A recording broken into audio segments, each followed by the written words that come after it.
Oke, selamat pagi. Bertemu kembali dengan saya Ko Aris dari program studi Mekatronika Fakultas Vokasi Universitas Sanata Dharma Yogyakarta.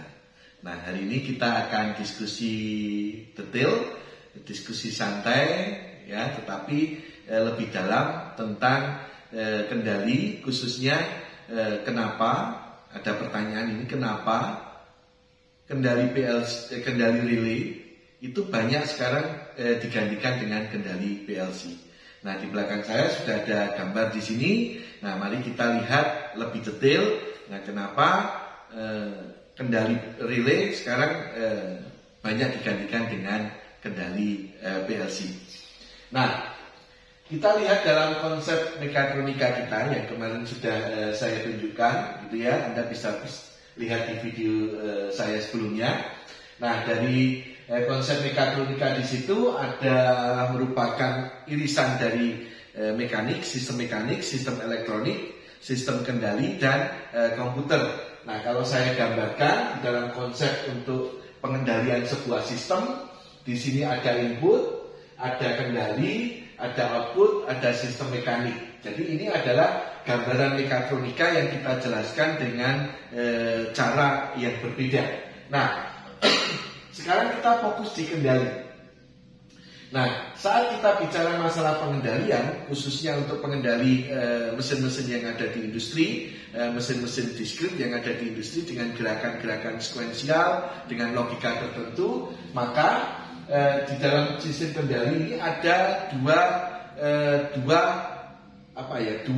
hardware yang bisa digunakan untuk pengendalian. Yang pertama adalah relay, maka disebut hardwire control, gitu ya. Nah, yang sekarang sudah mulai banyak digantikan dengan PLC. Bukan sudah mulai banyak, hampir semuanya sekarang pengendalian mesin yang ada di industri menggunakan PLC, ya.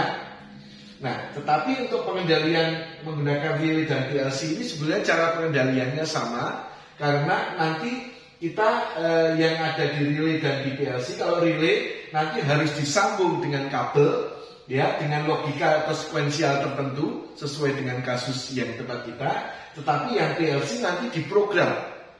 Nah, bahasanya tetap sama, yaitu bahasa skematik diagram atau disebut dengan bahasa ladder. Oke, nah nanti kenapa kendali menggunakan relay ini banyak digantikan PLC? Ya, karena sebetulnya ini kan satu konsep sama sistem pengendalian yang ada di sini, di mana PLC di sini sudah berbasis digital, ya, komputer, gitu ya. Sehingga yang semula kalau relay itu dia menggunakan kabel, sedangkan yang PLC menggunakan program. Itu adalah salah satu hal yang nantinya akan penting kenapa kok relay banyak digantikan dengan PLC, ya. Nah, relay adalah ini, ya. Anda lihat di sini nanti kalau dimensinya relay itu seperti ini. Sedangkan ini adalah PLC dengan 40 input output, gitu ya. Nah, relay yang ada di sini, ini kalau kita membutuhkan 10 relay, berarti nanti dimensi ruang yang dibutuhkan di panel kontrol kita, ya tentunya harus minimal 10 kali lipat dimensi yang ada di sini. Kalau 10, kalau 20 berarti 20 kali lipat. Tetapi kalau PLC yang ada di sini, di dalamnya di sini sudah ada internal relay yang jumlahnya sangat banyak, ya, yang jumlahnya sangat banyak.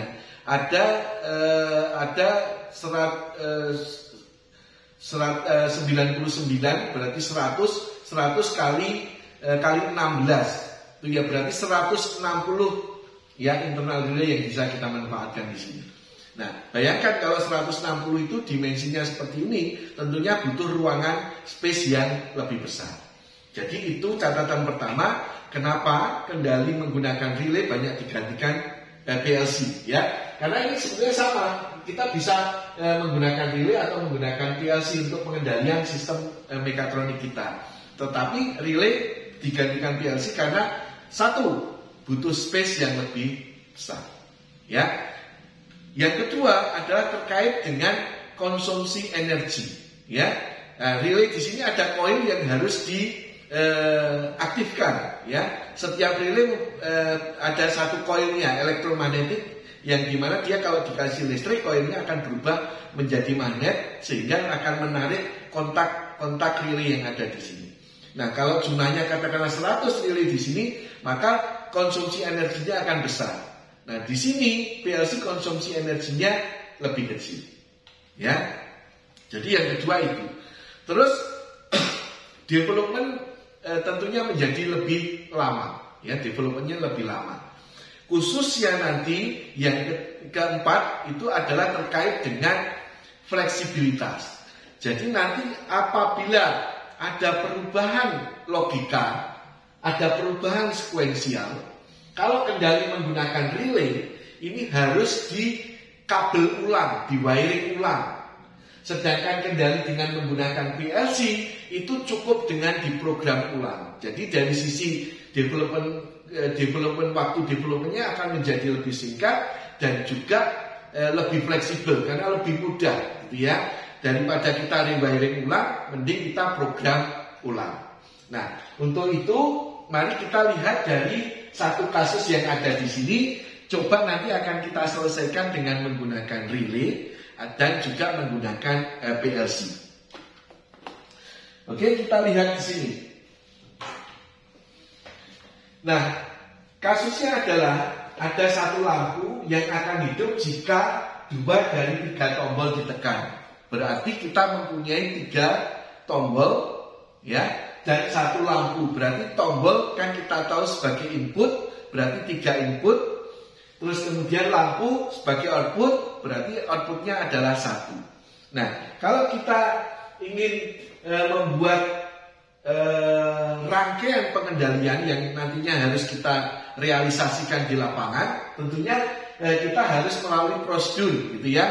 Nah, kita lihat kasus yang ada di sini, ini adalah kendali logika, ya. Jadi kita lihat dari kasus ini kendali logika atau kendali sekuensial. Kalau kasus di sini, ini kendali logika. Karena setelah itu tidak akan mempengaruhi sequence berikutnya. Jadi hanya satu keputusan saja. Maka ini masuk kendali logika. Nah, di dalam kendali logika kita mengenal namanya tabel kebenaran. Ya, tabel kebenaran. Jadi untuk menyelesaikan kasus ini, maka kita harus membuat tabel kebenaran terlebih dahulu. Di sini ada 3 input, berarti nanti ada 2 pangkat 3 kemungkinan. Ya, kalau 2 input berarti ada 2 pangkat 2 kemungkinan. Kalau 4 input berarti ada 2 pangkat 4 kemungkinan. Nah, khusus 3 input di sini berarti ada 2 pangkat 3 kemungkinan, berarti ada 8 kemungkinan yang bisa terjadi dari logika input kita.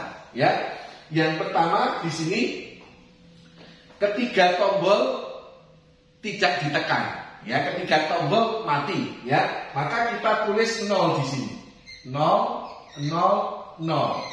Berarti ini ketiga-tiganya tombol tidak ditekan.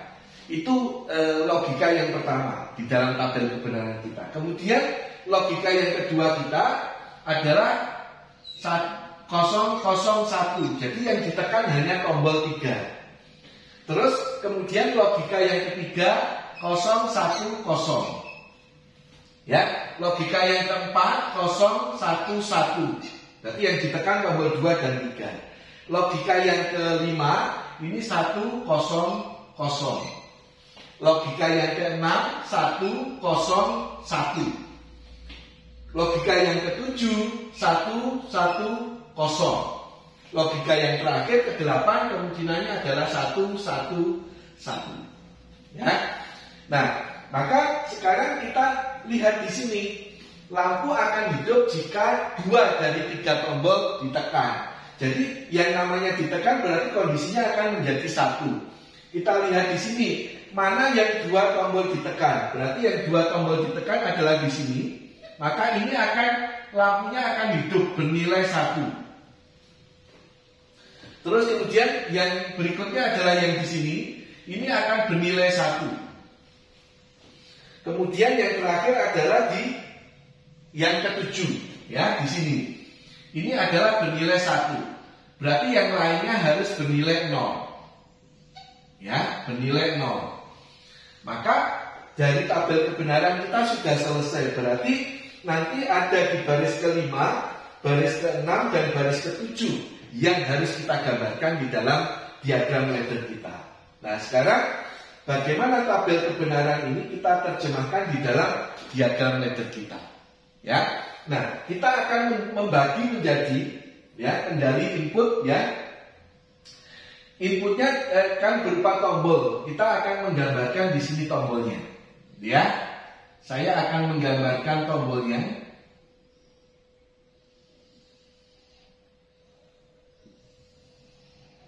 Berarti di sini ada tombol 1.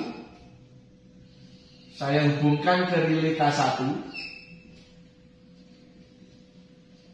Ini adalah tombol 1, TB1, gitu ya.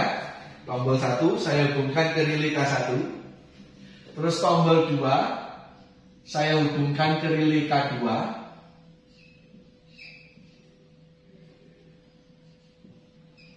Ini adalah tombol 2. Tombol 3 saya hubungkan ke relay K3. Ini adalah tombol 3. Oke, ini ke relay K3.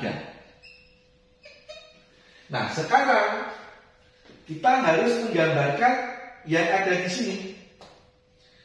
Ya, berarti baris kelima kita gambarkan sekarang. Saya pakai yang warna merah. Baris kelima 0 itu kita gambarkan di kontaknya K1. Tadi kan 0 di sini kan punyanya tombol 1, 0 yang depan di sini. Maka di sini ini adalah K1. Kalau 0 kita gambarkan normally close. Ini adalah K1. Terus kemudian 1 kita gambarkan normally open. Ini adalah K2. Karena ini punyanya K2. Terus kemudian ini satu lagi. Ini punyanya tombol 3. Berarti K3. Ini K3. Ya, kita gambarkan normally open karena 1, ya.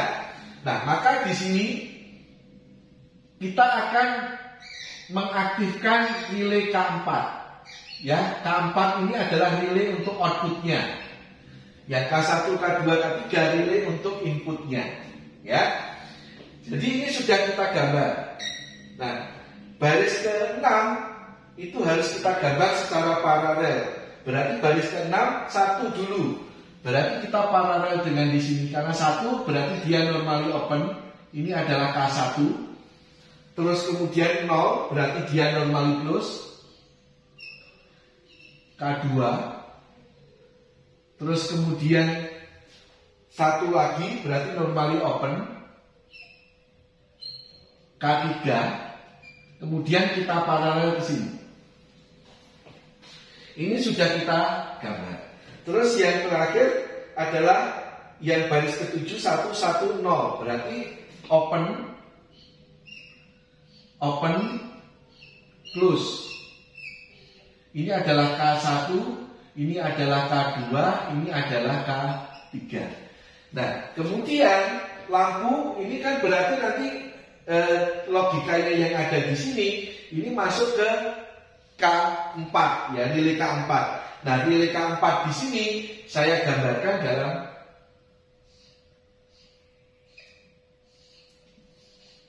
dayanya. Ya. Ini adalah K4. Sengaja saya pisahkan untuk di outputnya, ya, karena nanti outputnya bisa jadi di sini adalah beban yang besar, arusnya besar, misalnya lampu besar, gitu ya. Maka ini saya pisahkan ini untuk pengendalian yang butuh arus kecil, yang daya yang butuh arus besar, gitu ya. Bisa saja di sini motor listrik, ya, bisa saja di sini elektroneumatik, bisa saja di sini adalah elektrohidrolik. Ya, sengaja kita pisahkan kendali dan daya. Nah, ini untuk kasus kita kalau kita menggunakan relay. Ya. Nah, bagaimana kasus kita menggunakan menyelesaikan itu dengan PLC? Ini sebetulnya sama. Jadi dari lampu yang akan hidup jika 2 dari 3 tombol ditekan ini kita buat tabel kebenarannya sama ya dengan yang ada di sini. Terus kemudian tadi di sini ini kan inputnya kan ini. Ini adalah kendalinya, ini adalah outputnya, gitu ya. Nah, inputnya itu kan masuk ke relay K1, K2, dan K3. Berarti kita harus menggambar rangkaian input yang ada di sini.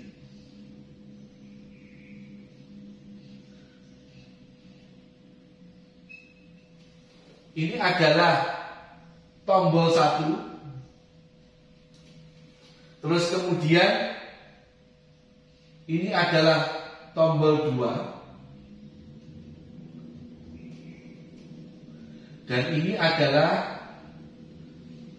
tombol 3. Ya. Jadi ini tombol 1, tombol 2, tombol 3. Tombol 1 dihubungkan ke K1.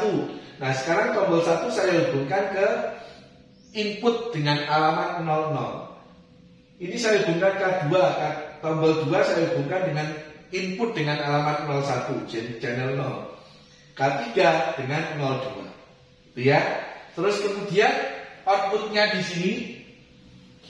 Berarti outputnya yang ada di sini ini saya hubungkan ke alamat output tertentu. Kalau di sini kan dihubungkan ke K4 ya, sehingga kontak K4 mengaktifkan lampu. Ini adalah lampu. Ya, ini adalah lampunya. Oke, berarti sudah selesai sekarang tombolnya. Ya, tombolnya dihubungkan ke input, terus kemudian lampunya dihubungkan ke output di alamat 00.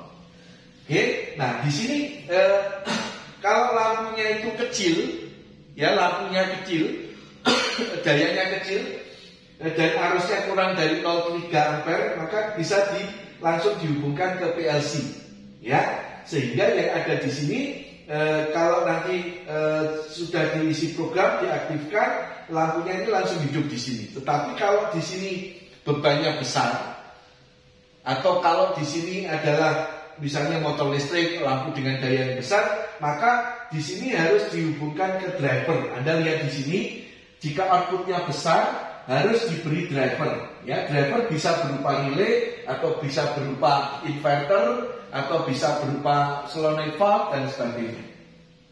Untuk kasus ini, ya kita gambarkan dulu di sini. Ya, nanti kita bisa gambar yang kedua. Nah, sekarang ini inputnya sudah. Outputnya sudah, yang perlu digambar adalah menggambarkan tabel kebenaran ini dalam program PLC. Nah, berarti ini kendalinya ini harus dibuat dalam program PLC. Nah, maka kita membuat program PLC-nya di sini. Kalau normally close berarti ditulis seperti ini, ya. Ini normally open. Ini normally open. Kemudian outputnya. Nah, di sini ini adalah K1 ya. K1 tadi kan kalau di sini tombol 1 dihubungkan ke alamat 0 ya. Berarti di sini adalah 00 ya. Di sini channel 0. Terus kemudian ini channel 001, channel 002 ya. Ini identik dengan tombol 1, ini identik dengan tombol 2, ini identik dengan tombol 3 ya. Oke, terus kemudian ini sudah selesai digambar ya, yang di sini 0, 1, 1. Sekarang 1, 0, 0. Sorry. 1, 0, 1 yang ada di sini. Berarti 1 itu digambarkan open, 0 digambarkan close. 1 digambarkan open, di sini 0.00, 0.01, 0.02. Oke. Ini identik dengan tombol 1, tombol 2, tombol 3. Oke, yang terakhir di sini kita gambarkan 110 berarti di sini 110.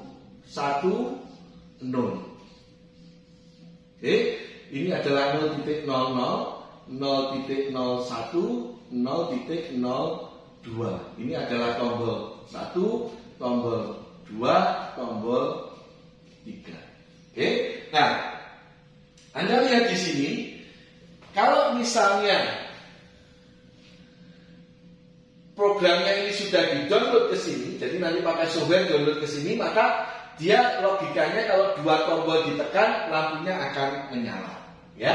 Nah, kalau di sini tadi ini kita bagi menjadi di rangkaian daya yang ada di sini, misalnya kalau di sini arusnya besar, maka kalau yang ada PLC yang ada di sini, lampu ini tidak boleh dihubungkan ke sini jika bebannya besar. Maka lampu di sini ini saya gantikan dengan driver. Misalnya driver yang paling sederhana adalah relay. Misalnya di sini kita pakai relay, misalnya K4 di sini. Kita tulis K4, ada relay K4. Maka di rangkaian dayanya di sini K4 digunakan untuk menghidupkan lampu. Ini adalah K4. Gitu ya. Kalau di sini arusnya besar, ya, I-nya besar, maka di sini plus minus atau AC atau DC itu bisa. Gitu ya. Nah, ini adalah bagaimana kasus logika kita selesaikan dengan cara relay dan dengan cara PLC. Nah, tadi pertanyaan kita, kenapa kok kontrol relay mulai banyak digantikan dengan kontrol PLC? Tadi salah satunya, misalnya kita sekarang membutuhkan 4 relay yang ada di sini, ya, 4 relay. Nah, kalau 4 relay yang ada di sini butuh space yang lebih besar, energi yang lebih besar. Nah, di sini kita hanya butuh 1 PLC. Relay ini dibutuhkan hanya untuk driver. Kalau tadi lampunya sudah bisa dihubungkan ke sini, kita tidak memerlukan relay lagi. Nah, tadi yang paling penting adalah terkait dengan fleksibilitas. Ya, jadi kalau misalnya logikanya dirubah, misalnya lampu akan hidup jika 2, tapi jika 1 tombol ditekan. Ya, maka yang terjadi di sini tabel kebenarannya kan berubah. Kita yang akan hidup kalau 1 tombol ditekan, yang akan hidup kan berubah menjadi tidak yang ini, ya, tidak yang ini, tidak yang ini, tidak yang ini, tetapi yang satu dan juga yang 1. Berarti yang ini nilainya harus 1, ini nilainya harus 1, kemudian yang ini nilainya 1. Ya, maka di sini ini 1. Ini 1, ini 0, ini 1, ini 0, ini 0. Ya, maka tadi yang akan kita gambarkan di bagian kendalinya adalah di bagian yang baris kedua, baris ketiga, dan baris ke-5. Nah, ini sudah tidak berguna lagi karena sudah tidak sesuai dengan kebutuhan kita. Maka ini harus ini kan pakai kabel. Ya, kabelnya harus dilepasi semua. Terus kemudian harus di-wiring. Ya, di-wiring ulang. Berarti ini nanti harus dilepasi semua di bagian yang di sini, di bagian yang kendali. Terus kemudian disesuaikan yang di sini. Misalnya 0 itu close, 0 itu close. Terus kemudian 1 itu open. Ini menghidupkan K4. Ya, terus kemudian ini adalah K1, K2, K3. Ini pakai kabel semua, gitu ya. Terus kemudian 0, 1, 0. Ya, ini K3, ini K2, ini K1. Terus yang terakhir 1 itu open, 0 close, 0 close. Ini K1, K2, K3. Nah, tapi semuanya ini kabel.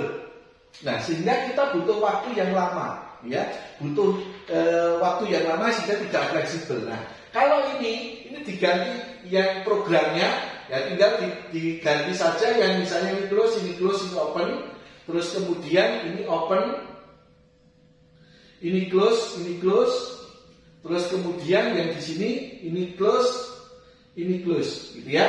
Nah, programnya sudah selesai, tinggal di-download. Kalau di sini harus wiring ulang, kalau di sini tinggal diprogram ulang. Jadi itu keuntungan menggunakan PLC dibandingkan dengan menggunakan relay, karena makanya kenapa semua mesin yang ada di industri sekarang pengendaliannya menggunakan relay, karena 1, space-nya butuh lebih kecil, 2, energinya butuh lebih kecil, 3, development cost, waktu developnya menjadi lebih singkat. Dan yang keempat, dia lebih fleksibel. Karena kalau ada perubahan logika, perubahan sekuensial, maka kalau jumlah input-outputnya sama, yang terjadi tidak perlu rewiring ulang, hanya cukup dengan program ulang.